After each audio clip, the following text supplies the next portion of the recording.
yeah, all that said and done, obviously I'm not anybody to anybody other than my family, but if I can just be another voice out there that says, man, just shoot your bow. Don't let anybody tell you your bow isn't good enough or you getting out of your head when YouTube is yelling that at you and all the marketing is out there trying to get you to buy a new bow. I think benefits potentially, but at the end of the day, just get a bow and enjoy the archery journey and shoot as much as you can.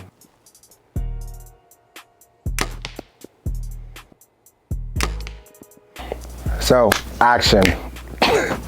Hey, what's up, good people? My name is William Alderman. Just want to take the time to really walk you guys through my own era, or goodness gracious, my build and my main rig. And explain what I'm doing with my RIP TKOs as well as my main bow, which is my Mathews V3X 33. But before I get there, I know I've talked about in the past me starting off with stick bows, with making my own carbon fiber arrows, where I was making my own fletchings with some arts and crafts fletchings from, goodness gracious, I almost said McKay's. That is just a used bookstore around here. Michael's, and really trying to figure out how I can be more like Robin Hood and like they did in the real live action movie when they're in the woods. But the jump into my compound world was actually jumped in at the Martin Panthera. Obviously this thing is out of commission entirely, whether it be just the strings that are sitting around under this, but I do not feel good about stringing it up because my split yokes actually ended up cracking. And when I called in to try to get my split yokes replaced, they informed me that they actually didn't make that part anymore because their warehouse had burned down, so they lost all the schematics. I've never double checked that story. I think I Googled it once and just gave up on trying to figure out if it was true or not. But they did do a great job and give me a pretty decent discount. But the time that I bought this was right after graduation. I was still pursuing my dream of football, so I was pretty much living out of my car and pursuing every single arena that I could. So it was not a lot of consistency, so clearly I did not have more money to invest inside of this hobby. So I then ended up putting it down. And a few years later, I ended up picking up this Mathews DXT, which I had at a draw length of 30 inches, maxed out at 70 pound draw. And this thing was beautiful. I loved it. It was pretty a spongy back wall, but I actually loved the feeling of still squeezing through as I was breaking my shot. I did do some little customizations to it. I changed the peep to red, put a red kisser button on there that I tied on, changed my D-loop, then also changed my wrist strap, even though this is really for glam more than anything else. So that was this build. I don't want to linger too much on it. It did come with QAD rest and an HHA sight. They're all like the older models, but it was super phenomenal, worked awesome for me.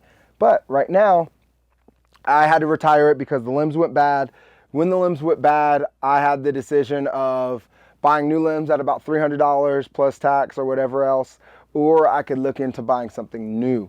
At the time, I wasn't trying to spend the money. I wanted this to be my main rig for a while, but after getting sized and doing all that, I realized that this wasn't even in my draw length as I kept on growing in my archery journey, and realized it was probably time to upgrade. And that way I had something that had my name on it. It was my type of manufacturer, warranty, where I can get my limbs swapped out if there were ever to be an issue, which I'm glad I did, because I actually ended up having some issues with mine, but Mathews has been great and swapped them out, no questions asked. But all that being said, and if you made it this far, I appreciate you. But yeah, that brings me to my main rig. My main rig is, as I said before, my Mathews V3X 33.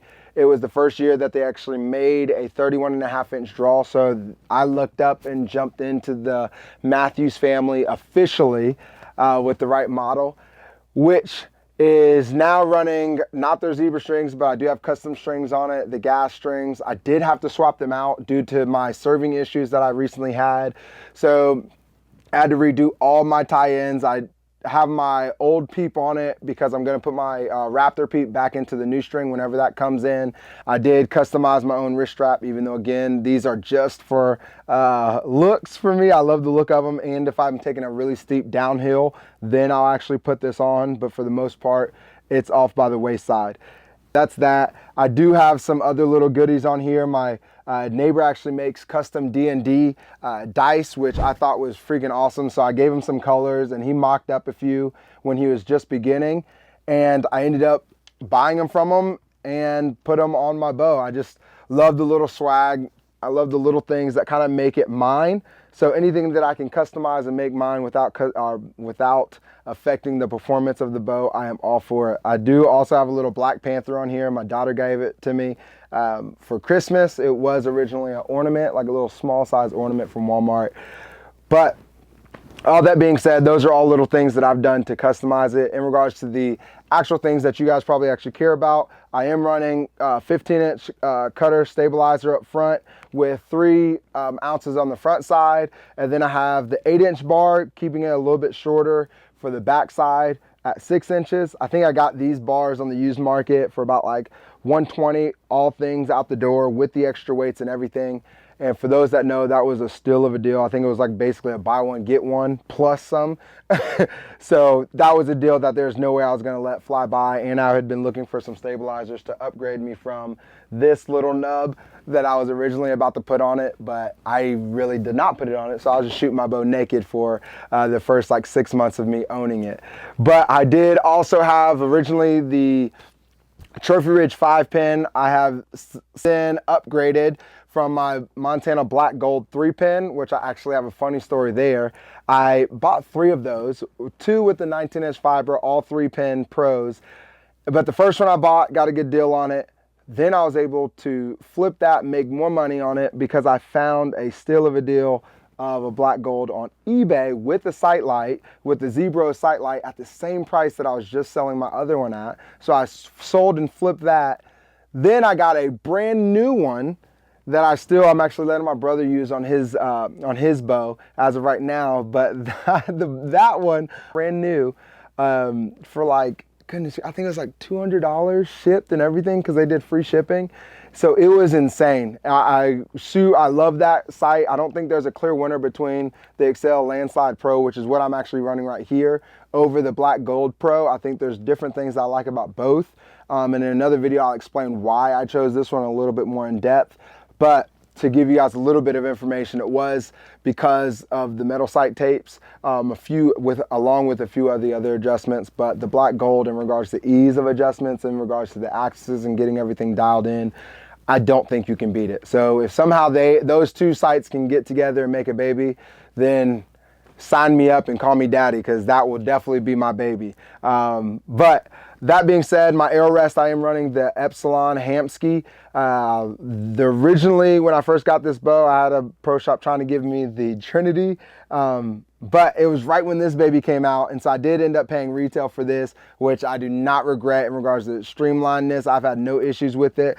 I did ditch the little hamburger or football knot and have settled on the, I forget what this name of the knot is. I will put it in captions right here.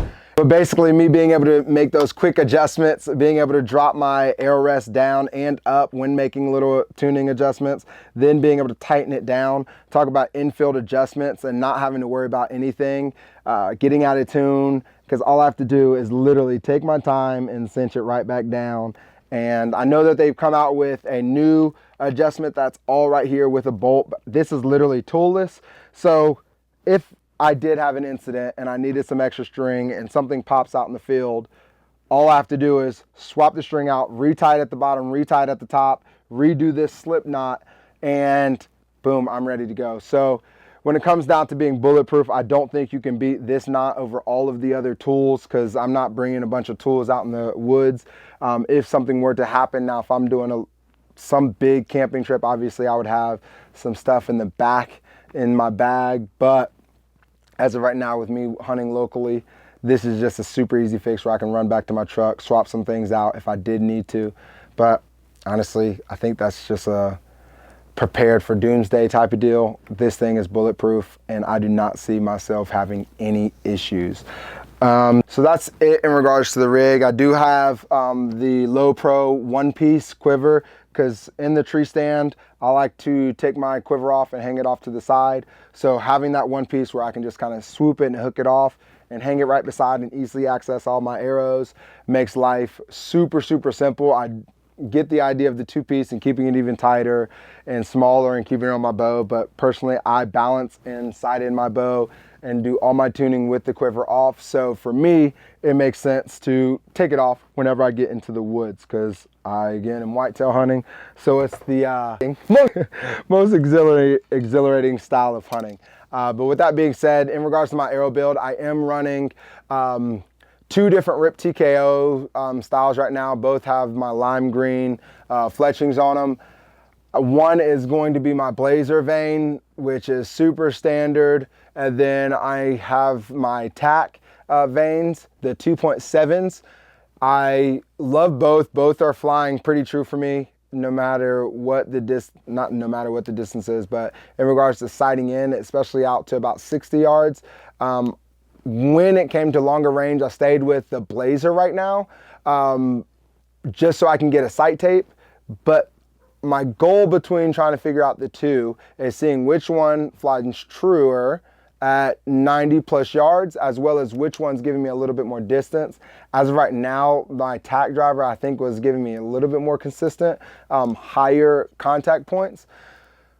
But that's after like maybe 3 days of testing, and I like to really know what's happening, and I like to throw a bunch of arrows to see if there's true consistency there. So I haven't really come to a final conclusion. I am, though, up front of my arrow, I'm not a huge proponent of trying to worry about my FOC. So all I have are the Easton Hit inserts, the aluminum ones. So I think those are running me about like 12 grains up front, as well as my 100 grain points. They are the Walmart Titan points.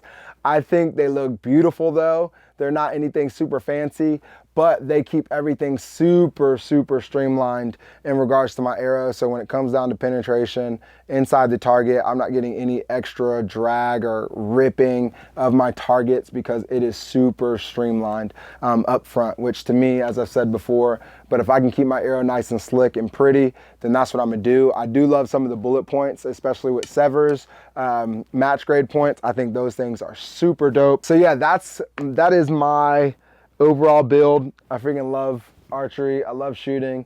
But what I want to be encouragement to all those guys that are shooting and watching all the YouTube videos that say like, oh, you need to have this on your bow, you need to have your stabilizer setups, you need to have this sight because this is the best sight out there. At the end of the day, are there benefits to having the nicer gear?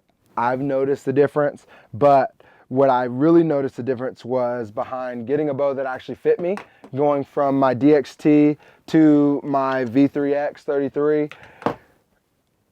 It was way more comfortable to shoot when I actually got a bow that just fit my draw length. So if I can encourage anybody in any part of their process, especially in regards to the starting off phase, get something that fits you. Get something that feels comfortable inside your draw cycle, inside of getting into anchor and not feeling all bunched up. If you need to go to a pro shop, go to a pro shop. If you are great on YouTube, there's a lot of YouTube videos out there that kind of explain what the feel should be. I'm not going to take the time in this video to do so, but I don't want anybody to ever feel like they have to spend a ton of money to enjoy archery, because I did not, and until now, until recently. But when I had this thing, this is still a really nice bow, and I think realistically I probably should have spent closer to about $500 for it. But even then, like, man, I didn't have to spend a crap ton to get a full rig that was shootable. And even when it was too small, I still enjoyed it. And now even more so, I enjoy it now because it fits. All the upgrades do aid, but they're small micro adjustments. If you can't shoot your bow without your stabilizers, then you probably are gonna struggle with stabilizers, because then you don't know how to set them up. And you don't know what feel you're actually looking for in regards to where you want the balance, why you want it there. So there's no one size fits all when it comes to archery. That's another reason why I love it, especially like with little things like this. Like, I don't know, I'm sure other people are doing it. I know other people are putting plenty of other colors, but for me, it was one of those areas I can make it my own. And even with something as simple as my sticker up front, I'm not sure if you guys can see that, but being able to put Rock Lee and just things that make it my own, I just want everybody to just be comfortable enough to say, you know what, this is my rig. This is how I chose to set it up. And that's all up to you. That's your process. That's your game. So yeah, all that said and done, obviously I'm not anybody to anybody other than my family. But if I can just be another voice out there that says, man, just shoot your bow. Don't let anybody tell you your bow isn't good enough, or you getting out of your head when YouTube is yelling that at you and all the marketing is out there trying to get you to buy a new bow. I think benefits potentially, but at the end of the day, just get a bow and enjoy the archery journey and shoot as much as you can, even if you're making your own DIY targets like I do. We do not have to spend a bunch of money to enjoy this sport. So get a hobby, enjoy life, and be great. I appreciate you guys for making it this far. And if I forgot anything, please let me know. If there's something that you guys see that I can do a little bit better on my rig, let me know, and I'll definitely entertain it.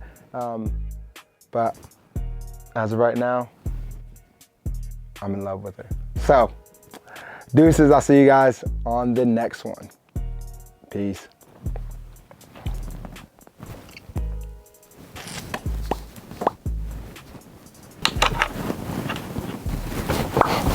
Let's turn this off.